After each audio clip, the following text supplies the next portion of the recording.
அனைவருக்குமே வணக்கம். சற்று முன் கிடைத்திருக்கக்கூடிய ஒரு மிக மிக முக்கியமான செய்தி ஒன்று வெளியாகியுள்ளது. சற்று முன் விசாகன் கொடுத்த வாக்குமூலம், உதயநிதி ஸ்டாலின் சிறையில் அடைப்பு, இது மாதிரி செய்திகள் வெளியாயிருக்கு. இப்போ பார்த்தீங்கன்னா தமிழகத்தில் பரபரப்பை கிளப்பக்கூடிய அளவிற்கு தான் அமலாக்கத்துறை ரைடு பார்த்தீங்கன்னா மீண்டும் தொடங்கியிருக்கு இல்லையா.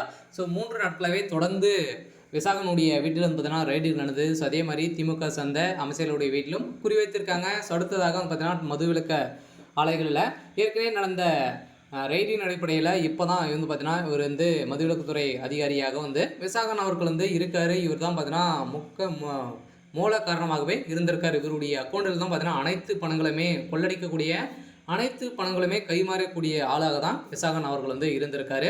ஸோ இந்த நிலையில் தான் விசாகன் அவர்கள் தான் பார்த்தீங்கன்னா உதயநிதியுடைய நண்பராக, நெருங்கிய நண்பராக தான் பார்த்தீங்கன்னா இருக்கார். ஸோ இந்த நிலையில் தான் இப்போ அதிரடியாக வசமாக உதயநிதி ஸ்டாலின் அவர்களும் பேசிய ஆடியோவும், அதே மாதிரி விசாகன் அவர் பேசிய ஆடியோ பார்த்தீங்கன்னா வெளியே இருக்குது. ஸோ இந்த நிலையில் இருவருக்கு இடையே பேச்சுவார்த்தை நடந்த ஆடியோ பார்த்தீங்கன்னா இப்போ வசமாக சிக்கிய சம்பவத்தின் அடிப்படையில் உதயநிதிக்கு ஒரு மிகப்பெரிய கேள்விக்குறி வந்திருக்கு.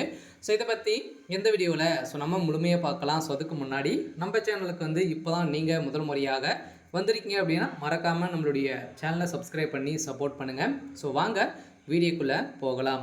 ஸோ பார்த்தீங்கன்னா விசாகன் கொடுத்த வாக்குமூலத்தின் அடிப்படையில் தான் இப்போ திமுகவுடைய தலைமைக்குமே பெரும் அதிர்ச்சியில் ஸோ இருக்காங்க இல்லையா. ஸோ விசாகனுடைய வீட்டில் தொடர்ந்து 3 நாட்களாகவே ரைடுகள் வந்தது. இந்த ரைடின் அடிப்படையில் ஸோ பென்ட்ரைகள் பார்த்தீங்கன்னா ஒரு 3 பென்ட்ரைகள் சிக்கிய சம்பவத்தின் அடிப்படையில் தான் இதில் 1000 கோடி மெகா ஊழல் ஸோ நடந்திருக்கு இல்லையா. இது குறைந்தபட்சம் 40,000 கோடிக்கு மேலே நடந்திருக்கு அப்படின்ற மாதிரி இப்போ அமலாக்கத்துறை கஸ்டடியில் பார்த்தீங்கன்னா இப்போ விசாகனை இருக்கார். இருந்தாலுமே பிரதீஷ் அவர்கள் பார்த்தீங்கன்னா இப்போ வெளிநாட்டுக்கு தப்பி ஓடிய சம்பவத்தின் அடிப்படையில் அவருடைய வீட்டுக்கு சீல் வைத்திருக்காங்க. ஸோ அவருடைய அடிப்படை உறுப்பினர்கள் பார்த்தீங்கன்னா தூக்கியிருக்காங்க. சொல்ல இப்போ விசாகன் வசமாக சிக்கியிருக்காரு. அவருடைய வீட்டில் ரைடுகள் நடந்துகிட்டு இருக்குது. இது 4வது நாட்களாகவே ஸோ நடந்துட்டு வருது. ஸோ அடுத்தது முதல்வர் ஸ்டாலினுடைய வீட்டிலும் ஸோ உதயநிதியுடைய ஸ்டாலினுடைய வீட்டுக்கு தான் இப்போ குறி வைத்திருக்காங்க. ஏன் அப்படின்னு பார்த்தீங்கன்னா விசாகன் அவர்கள் கொடுத்த வாக்குமூலத்தின் அடிப்படையில் ஸோ இந்த 1000 கோடி எங்கே இருக்குது அப்படின்றது தான் ஒரு பரபரப்பாக பார்த்தீங்கன்னா அமலாக்கத்துறை தேடி வந்திருக்கக்கூடிய நிலையில் தான் இப்போ உதயநிதியுடைய கதை முடிய போகுது. சொல்ல விசாகன் கொடுத்த வாக்குமூலத்தில் இப்போ அதிரடியாக நிறைய முக்கிய நபர்கள்லாம் சிக்கியிருக்காங்க. சொல்ல திமுகவுடைய தலைமைக்குமே பெரும் அதிர்ச்சியில் தான் ஸோ இருக்காங்க. ஸோ அதே மாதிரி அதிகாரிகள், ஒப்பந்ததாரர்கள் மற்றும் தொழிலதிபர்கள் வீடுகளில் சோதனை நடைபெற்றது.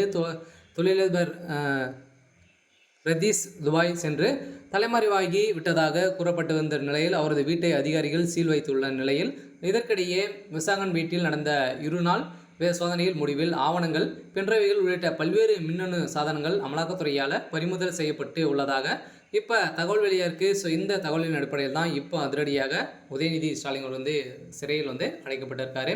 சரி, ஓகே. ஸோ இன்னைக்கான அப்டேட் இதுதான். ஸோ மறக்காமல் நம்மளுடைய சேனலை சப்ஸ்கிரைப் பண்ணி சப்போர்ட் பண்ணுங்கள். தேங்க்யூ.